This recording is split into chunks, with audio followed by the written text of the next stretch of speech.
Hello, everyone, and welcome to Rambles and Recaps. My name is Mix Mayhem, and I am joined by our lovely co-host, my editor, Lord Squishy. Hey. What a lovely and bright and very loud introduction from him, as always. Today, we'll be covering a show that we recently just watched. What's the name of it? I will always mess it up. It is your friendly neighborhood Spider-Man. Okay, that's a long title, but I get it from the perspective of they've done Ultimate, they've done Amazing, they've done Spidey and Friends. They are beginning to scrape the bottom of the barrel because they've done like Unlimited, Ultimate, and the most recent one was called Spidey and His Amazing Friends. So they're really starting to just say Spider-Man or Spider-Boy or something. Okay, I'm not gonna yell at the advertisers of Disney shows. They'll do what they want to do. They clearly had a marketing plan for Agatha all along. Maybe this is a part of it. But this show came up very recently within the last month, and we binged it in about 2-ish days. We had to take a little break because I had some things going on. And it was great. I think like first thoughts, this might be the spectacular of this generation.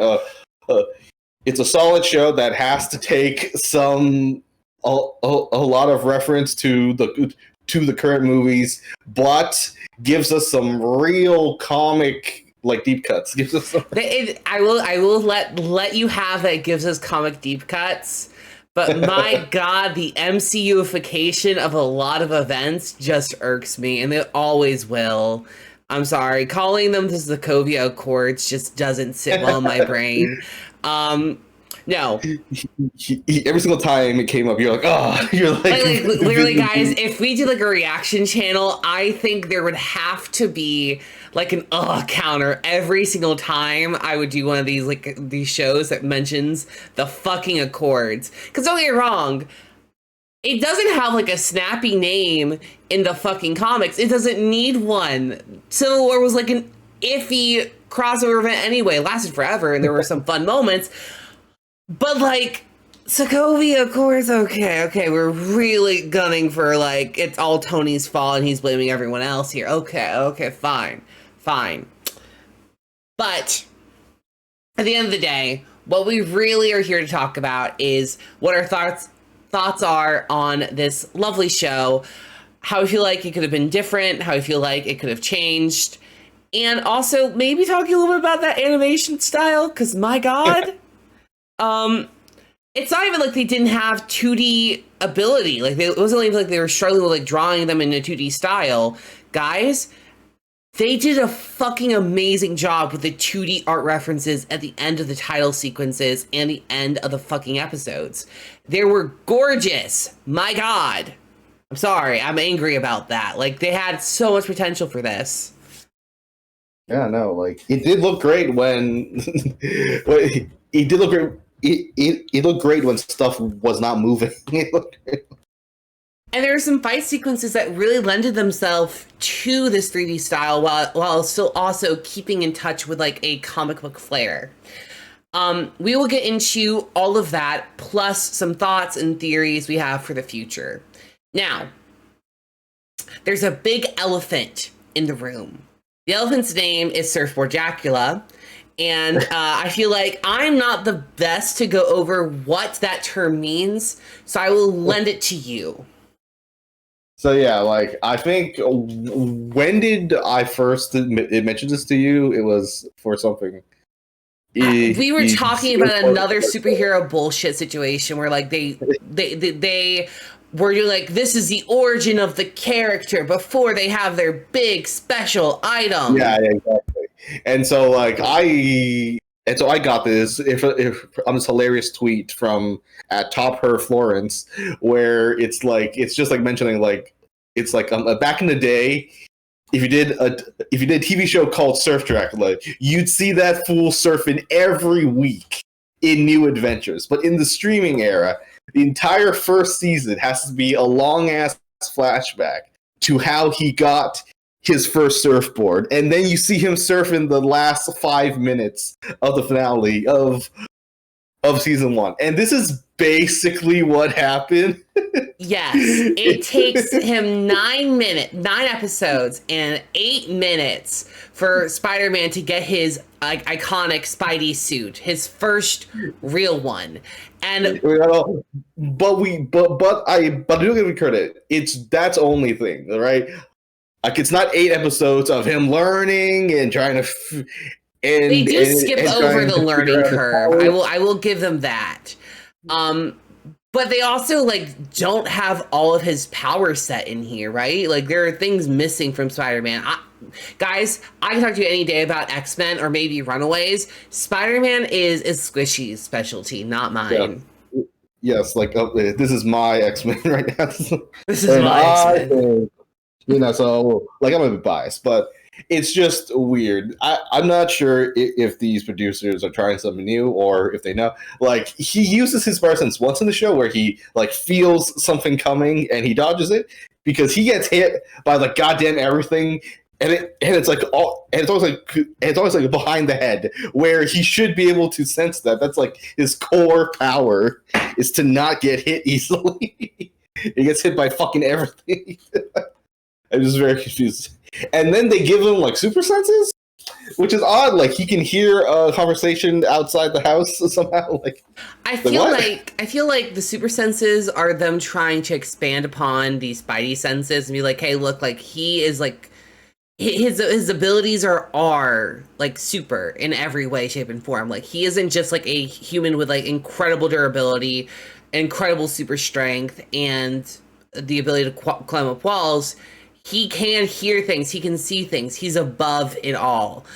That's not Peter. He's like, how do you describe it? He has high whiz, but he has very low. He has high inch, very low wisdom, very low charisma.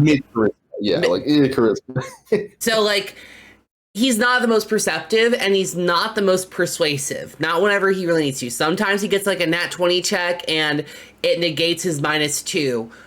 But here they kind of make it to where Peter is very trusting and he does have this naive feel, but he's also very much too perceptive for that feeling. Like if I were Peter Parker and I was trusting a billionaire to basically lend out to me and my family, and he gets robbed and a masked person is fighting me, and the only question I have is, who do you think he's working for?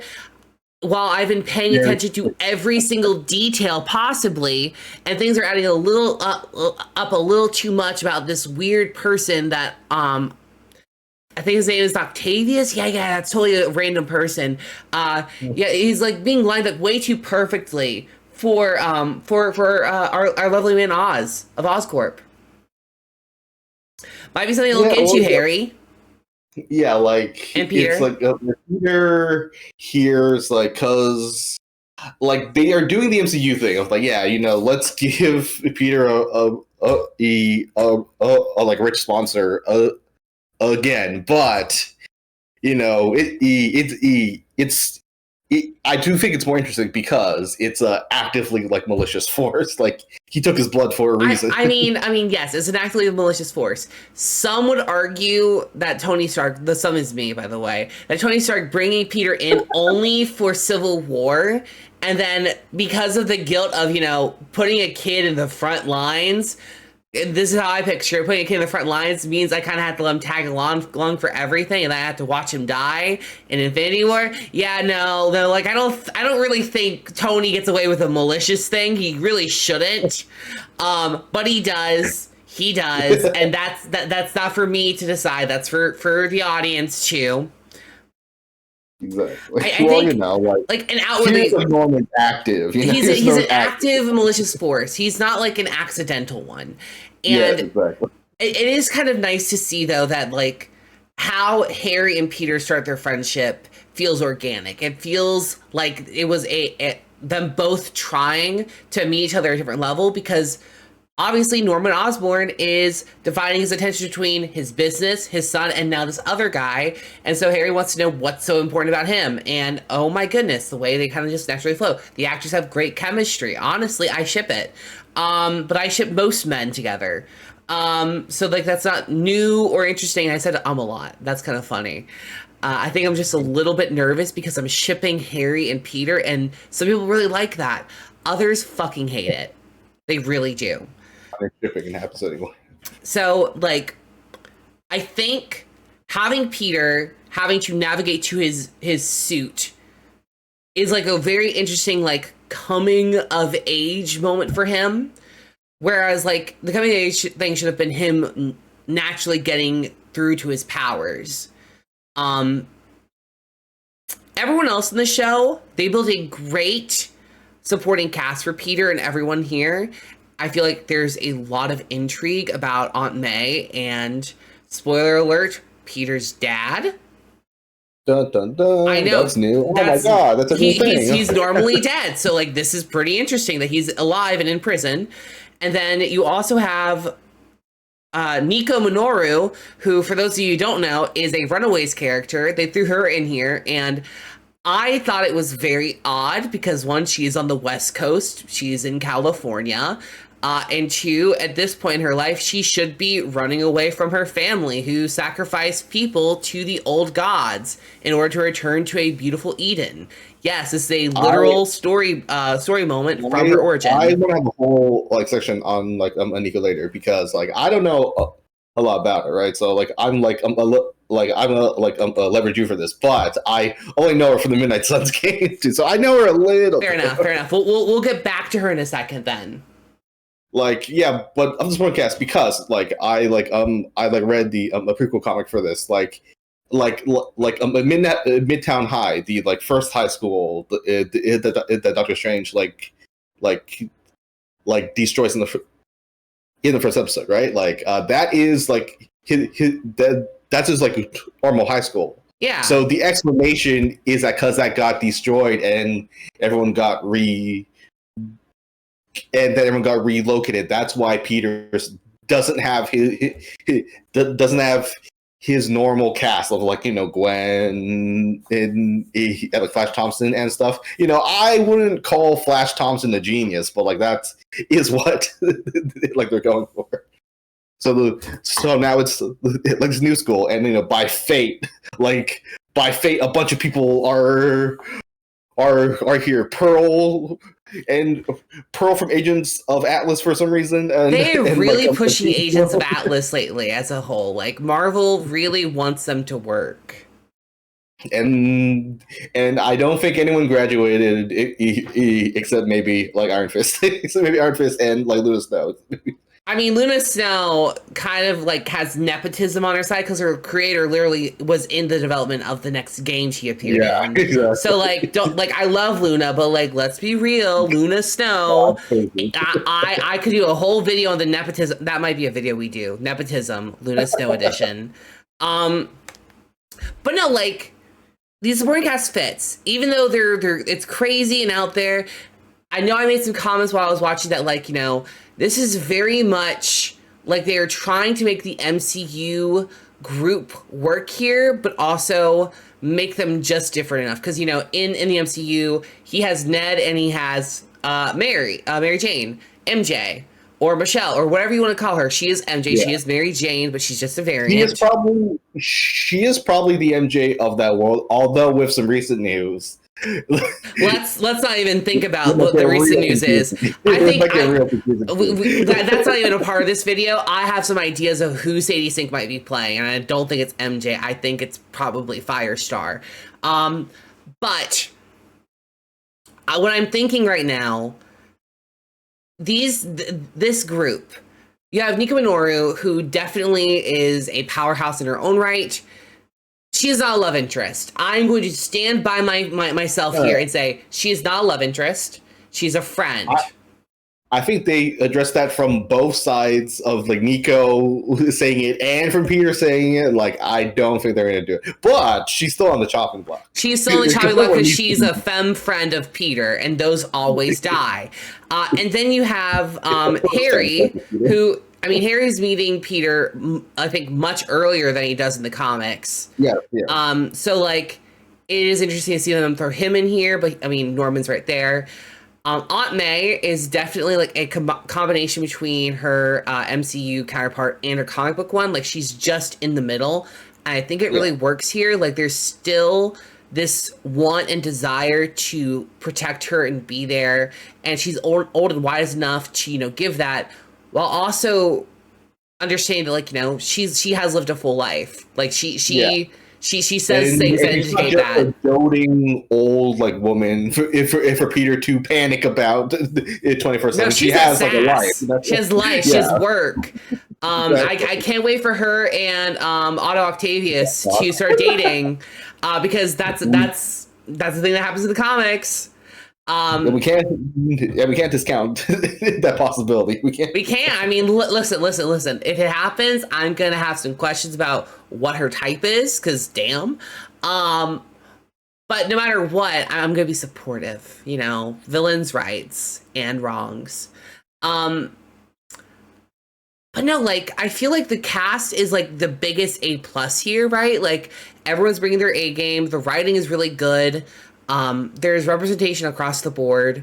They even make jokes about how Peter and Nico are both kind of going for the same girl in the beginning. And I'm like, okay, at least they didn't forget that Nico's bi. It's nice to see like little character moments thrown in here with those. Because in the Midnight Suns game, she only talks about like a girl. I mean, to be fair, her girlfriend's pretty cool. She's a literal a rainbow alien. So, I mean, come on, give her some credit. So, for me personally, I think the cast gets an A+. The animation does not get an A+. The animation gets like a D. It passes, but just barely. Like a 4 out of 10, maybe like a 5. A 4.5, 5 if we're rounding up. So we're just going for solid numbers. We're grading on the bell curve, okay? We're grading on the bell curve. It gets a pass. I think they should have been the gags they used for some of the fights where it was comic booky should have been the standard, and they should have went for other types of fan servicey things for the fights. Honestly, I would have loved to see some onomatopoeia show up on screen. I thought that would have been amazing. But on one hand, I like do agree. Like the panel fights with it if the like Daredevil and the like Scorpion fights were really good. But on the other hand too, right? Like I'm watching a show. I'm not reading a comic. I don't want to have that. But you have to admit that like with the stylization of the animation, if we can call it that, the comic book style for fight helped make it feel like we weren't watching a really badly rendered fan animation. It's because stuff wasn't moving that much. Yeah, no. It's just weird. Like I don't know how to describe it. It's like there's no shading until they need to shadow something. It's really weird. It's like, and we're not ragging on the animators or the artists. They did a phenomenal job. We can clearly see the love that went into each of these designs. And when there is movement, it is gorgeous. It is stunning. The city is beautiful. I cannot give enough praise. But I'm being critical because the swinging scene is amazing, right? Like the movement of Spider-Man's suit is probably what made them go to this style. But like just because we can praise them doesn't mean we can't, criticize it. Again, this is Disney. I was going to call it DC. DC doesn't have money. Disney has a ton of money, especially for Spider-Man, because it's also Sony owned. So they could have went all out. The only other mention of supporting cast I want to talk about is who we meet at Oscorp, right? Because we meet Amadeus Cho, we meet Asha, we meet Finesse, who I forgot her like actual, fucking citizen name, but she's the daughter of Taskmaster. And she's French. Jean something. Is your name? Yeah, exactly. And then we also meet Dr. Connors, who is this lovely gender bent and race swapped character. And I mean, for me personally, it's not like Dr. Connors needs to be a white man who's blonde and anything. I mean, he's just a guy missing one arm. That's it. Like, and like when we saw her, I was like, is that? And then they say like Dr. Connors, like, oh, okay. We see a woman, we see a person in a lab coat missing an arm. Oh, Doc Connors, the lizard. It's so easy. And I guess Connors is her married name or something because, like, that's not an Indian name. I honestly we don't know here. She's American, so at the very end of the day, she could be Indian American and her parents could have married, you know? It could literally just be anything. Um no, like Connors is a character that I feel like can be anyone. And it Yeah. just happens that right here she's who she is and it works. She's kind, caring, and empathetic. Almost all the changes here aren't really a big deal to me, except maybe Norman, just because I think a white man with waves is extremely funny. I mean, but like that's just like a personal gag choice for you. Like I don't think it really matters all that much. The only thing that like it affects is the perception of Norman in the public, right? Which we might see. And plus, like, and the important thing is the character, you're right. And when he's like mentoring and basically grooming Peter, and he tells him, and with great power comes great respect. That is Norman to a T. Like that is the character. So they get the character, and that is all I care about. Like at the end of the day, all that matters is that the soul of the character exists. Just like with Zendaya playing MJ, that is MJ. I've never seen a more MJ casting ever. Don't get me wrong, some people who have been casted as her have looked the part, but there's something about how Zendaya plays this woman and plays her to the alternative self. Not saying that Zendaya is alternative. I'm saying that Mary Jane has always been the alternative of the time. Whenever everyone was like prim and proper, Mary Jane is this grungy girl who does X, Y, and Z thing to stand out. When that becomes the mainstay, she becomes kind of prissy, kind of prim and proper. Like, you like, and the important thing about MJ is that she's the outsider to Peter's like normal world, it kind of thing, right? In 616 in the like 70s or like 60s, whatever, like a party girl was the counterculture of the time for women. In like in the ultimate universe, a goth like alt girl was the counterculture for the time there. Exactly. It just fits the time period we find ourselves in. Yes. And that's important to every character. No matter how they're written or who they become, if you get their soul or their essence, you're fine. And they do this here. I would have liked to see some more displays of powers or character moments for Amadeus, for Asha. Jean obviously got a little bit of her show in there, showing that how much of a kind of a spy she is. Amadeus was such a question mark because he's taller and more built than like half the people here, but he's a freshman apparently, which is it seems like they really wanted him in the show, and so they kind of just already had a design in mind. They're like, we'll still throw him in there. We'll still throw him in here. He'll make sense later. It'll make sense later. And they play these scientist characters very well. They have them working on these projects, and you described them before to me about why these people working on these things make sense for what Norman's trying to build. Yeah, exactly. Like, has they have Wakanda there, which I do find like really cool. Asha's apparently is a comic character, and she's like 1% of like Monica Rambeau, like power wise, you can like absorb light and stuff. So it makes sense why she's working on star maps. Yeah, star maps, and plus like and plus like Wakanda has such a fascination with like space and all this stuff. Like that makes sense, It like does. Amadeus as a top 10 smartest, he has like all types of expertise. He can do like anything tech wise, but his greatest feats are with like building stuff. He builds like the Hulk belts, and he builds these are crazy machines to like track like reads like satellites and stuff, right? Yeah. He makes like the portal base, Jean's is like math based. And so her stuff she can like copy if she's like a Taskmaster's daughter, right? Mm-hmm. And then Peter, I kind of like had this like it's like a fought in the shower. His skill, if you had to give him one tech skill tree, it'd be like making shit smaller. Because miniaturization. That's the web shooters. That's the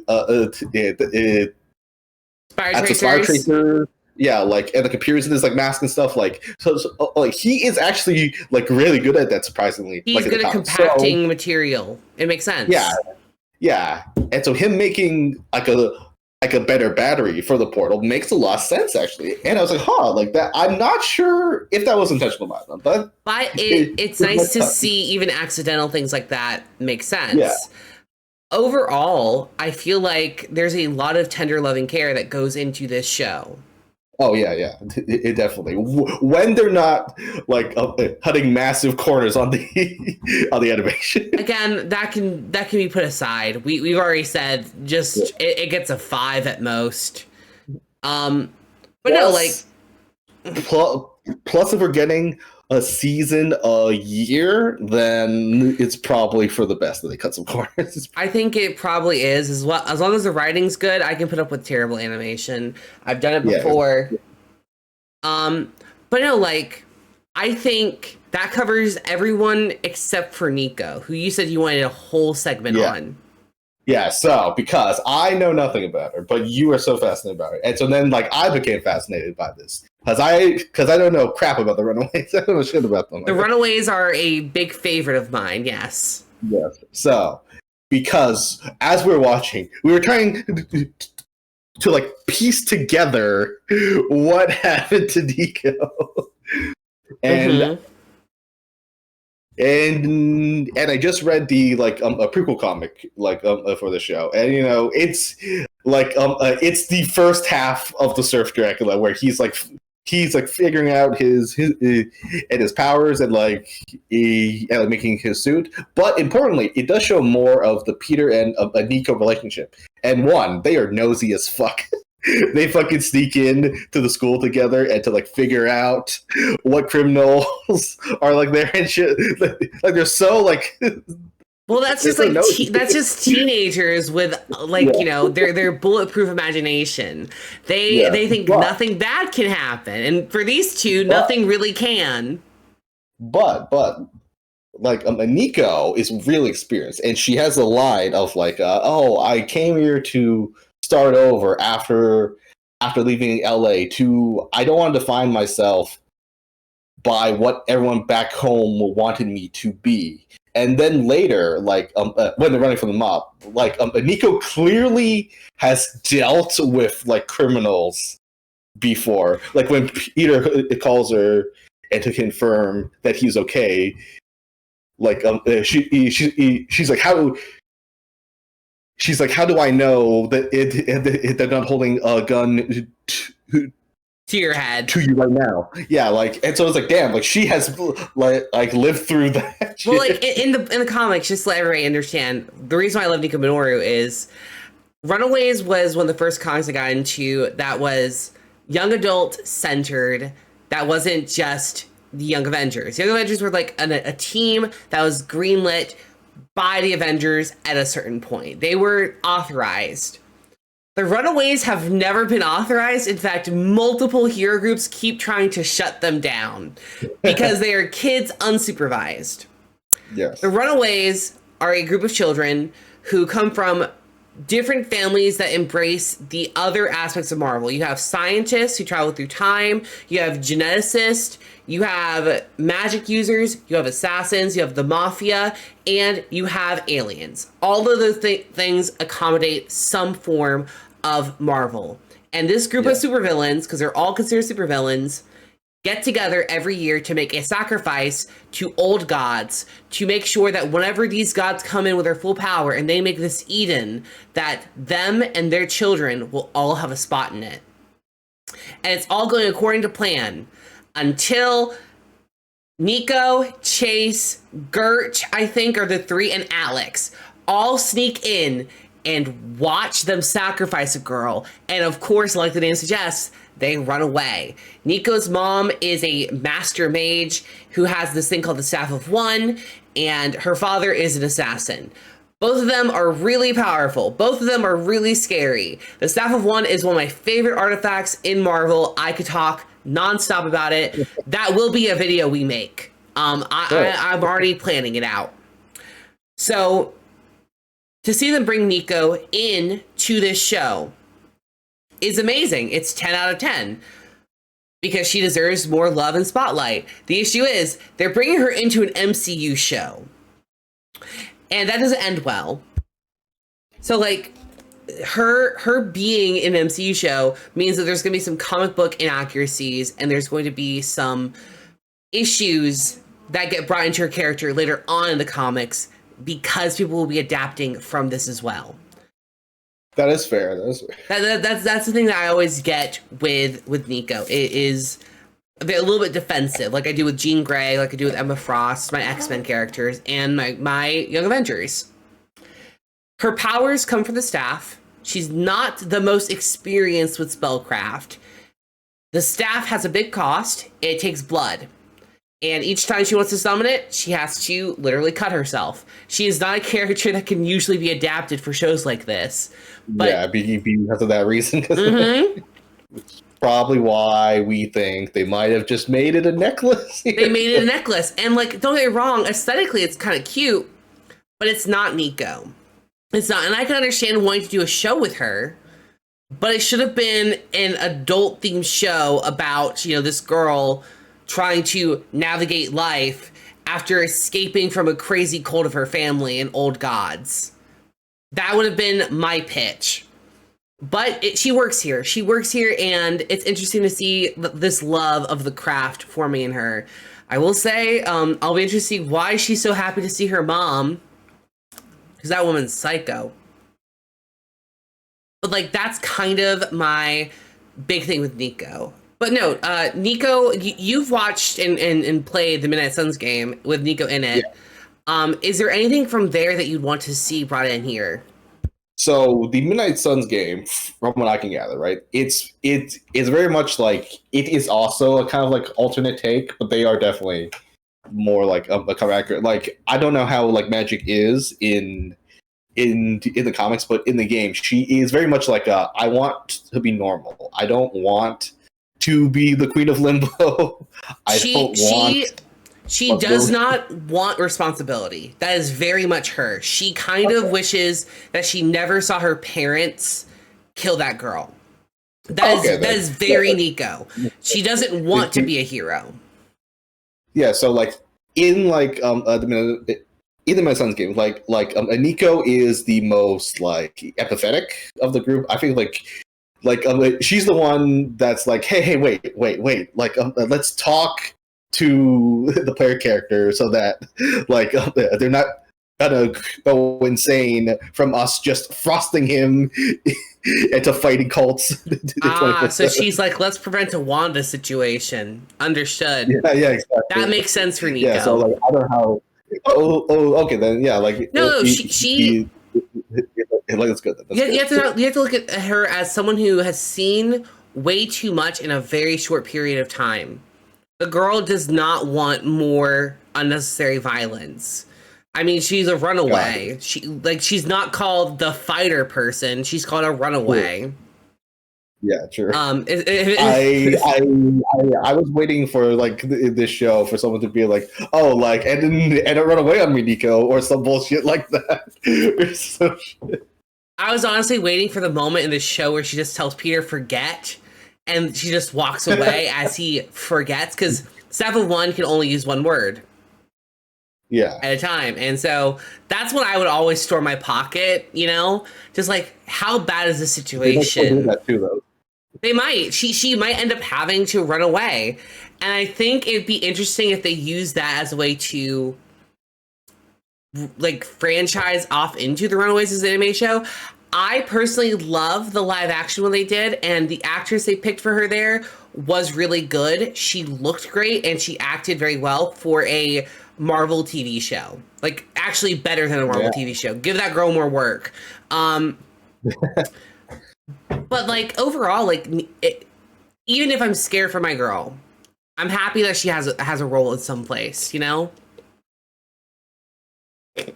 Yeah, exactly. You know, well, if I look at it, now that like I've learned that most of them have powers, I just kind of want to see them at their final forms. Like, I want Pearl to get water power somehow, and I want like She's gonna get bit by a like, radioactive fish. a radioactive fish. Ah, yes, of course. Listen, And you like allude to it. And Emma Pearl's like, oh yeah, I like love the beach. Like, oh really? back from whenever I love the lived in the beach. Philippines. We go to visit every once in a Very, while. very Really, interesting. really, Pearl, really. But no, like I do feel bad for Wow. Pearl though, because like her one story that she really has, they can't adopt because it is a big event that happens in the comics with Jane Foster there and everything. And if you guys know anything about the MCU, they've kind of killed that pathway. So they can't do War of the Realms, not in any way that matters. Um, so like Pearl's only chance at adaptation is this, and so I'm like, we'll take it. We'll take it. I think And like, Tombstone is the best foil for Spider-Man. Like just like reference him real quick. I do like that has when I heard the name Lincoln, I was like Lonnie Lincoln. But that's Tombstone. He's like he's like way too young here. But they made him like just like the same age, and he's like fucking 6'7" and fucking built like a brick house. This show definitely took the approach of the armored Iron Man adventures. Like everyone's kind of around the same age, or they're significantly older. I don't hate it because X-Men Evolution did the same thing. If it works, it works. Sure, but plus it's like at first I was like, oh, I thought albino. That's like the one thing about like Tombstone that you had that. But then at the very end, we see like he's like starting to fade for some reason. So it's like, okay, it's a chemical that he was introduced to. You know, that's what it kind of is. So, yeah, exactly. Speaking of origins, we've talked about all of them at this point. What are some theories we have for season 2 that's coming next year? Oh, that's the hard part, right? It's like the Norman bomb hasn't dropped yet. Peter his trust him, right? I think but Peter is probably Norman's going to have his own secondary superhero to work on. That's going to be a foil for Spider-Man. I was getting ready to call him Superman. I think that's like my biggest theory. My other theory is Nico's past is going to catch up to her. It always does. And whether she's forced to run away again or she's going to try and stay and fight will be the biggest determination of if this is going to be a comic accurate Nico or if they're diverging fully from the path. Because don't get me wrong, she does fight for the ones that she loves, but she tends to do it too late. Oh, interesting. Okay. Like her first idea is always, we can run. We can always run. Why are we not running? Right? Like that's how I've always seen her. And when she's in a corner, my God, you are fucked. Because you don't corner a caged animal, and that's what she is. I think her past is going to catch up to her. I think I think that's the most fascinating story because I can generally kind of see where the rest of it goes. At some point, they're gonna test his blood on a lizard, and then like Hunters is gonna be like, "That's interesting. I'm gonna fuck with that." She's like, what's gonna happen is they're gonna test on the lizard. It's gonna do amazing, but Norman's going to stop the trials, and she's gonna be like, what do you mean we're gonna stop this? This could help so many people. And so she's like, well, if we can't do it in human trials, I'll do it on myself. And then you're gonna have this emotional moment where she herself is fighting the lizard that's taking control, and she's gonna be begging Peter to make it stop. That's gonna be like the big thing there. I can see that. I can see it happening. Yeah, I can see it happening.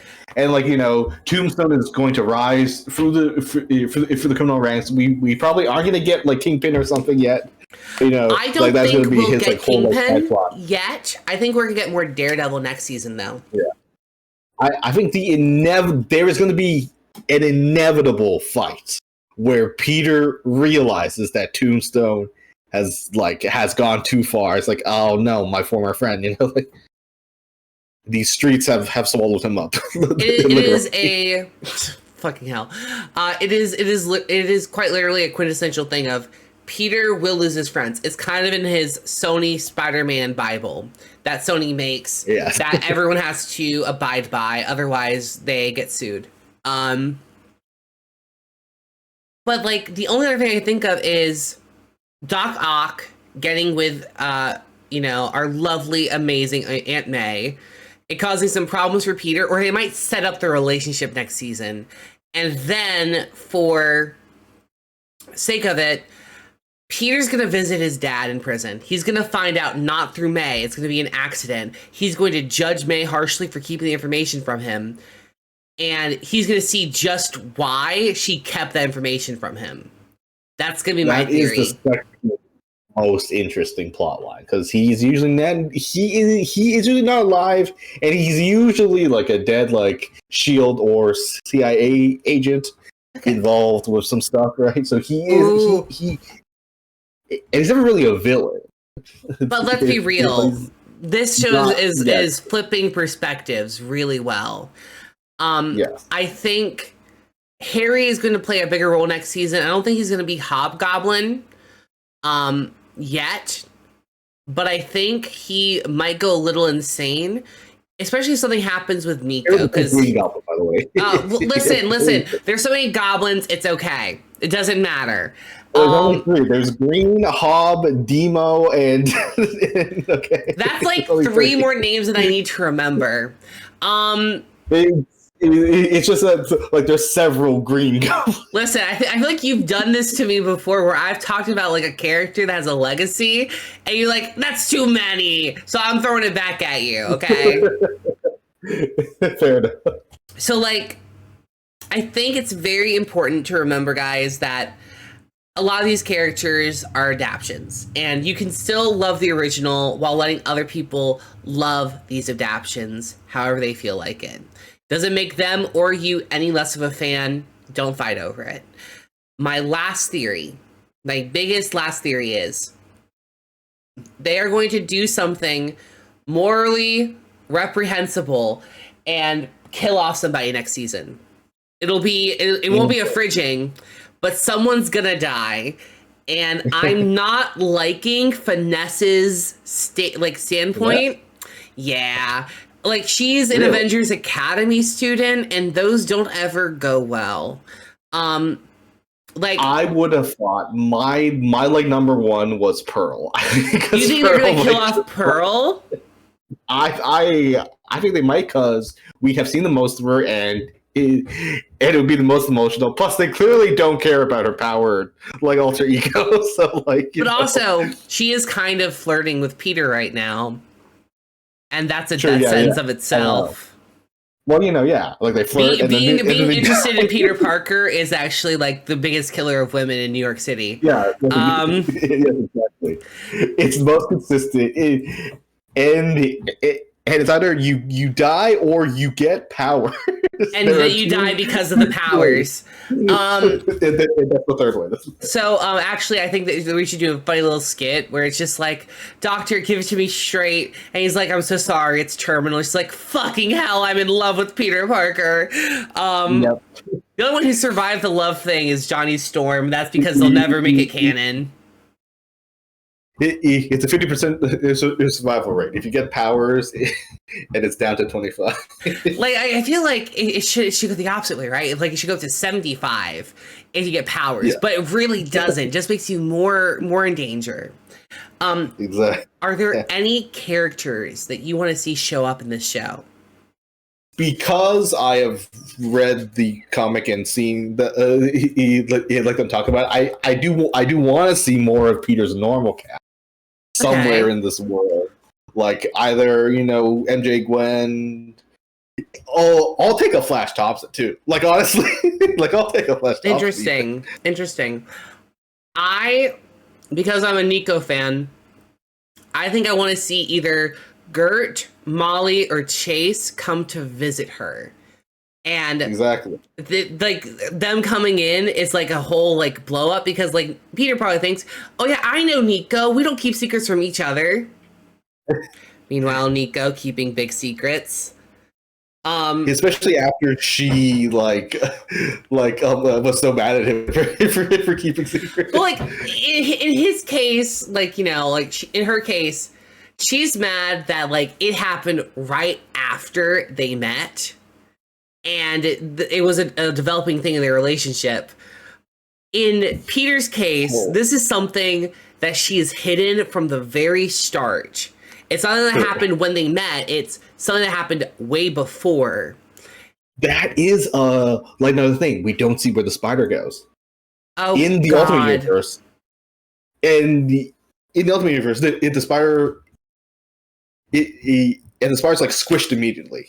In a 616 universe, the spider gets like amazing mileage. Like it bites at, I think it bites like at least like 100 people. Like it's not just Peter.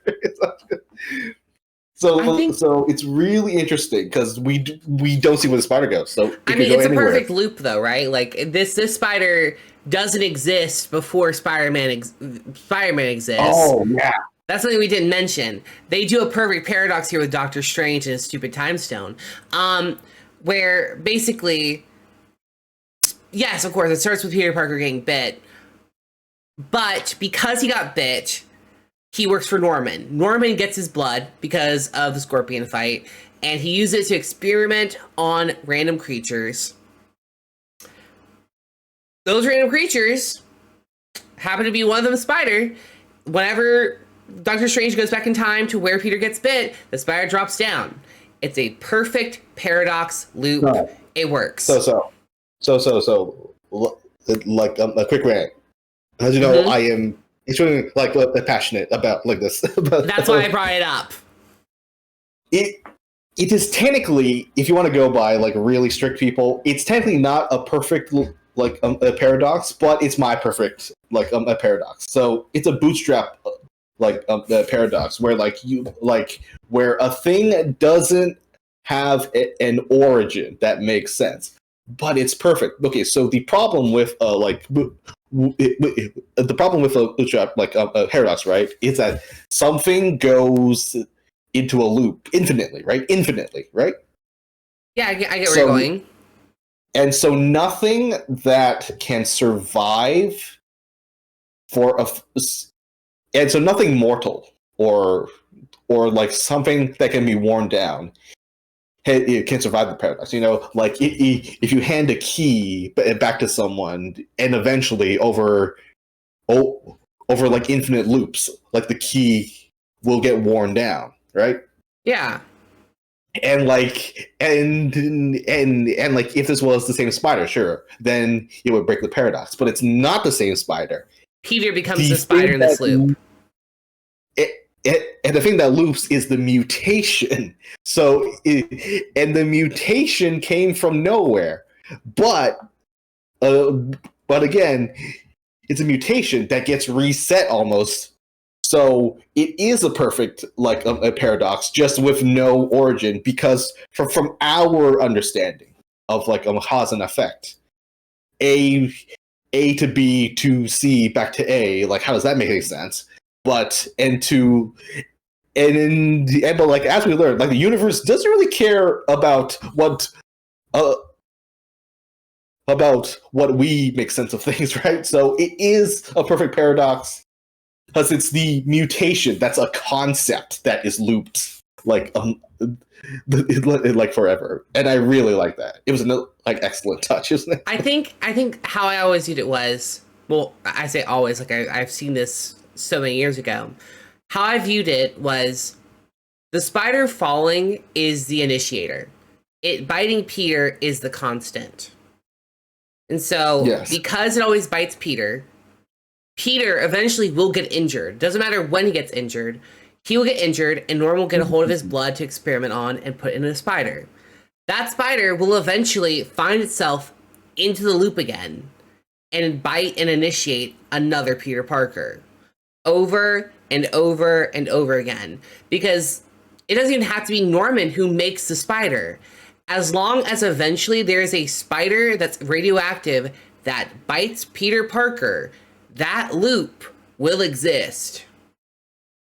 Things will change. Things might change. Things might go drastically worse for him.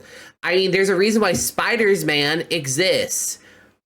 Exactly. But it can happen.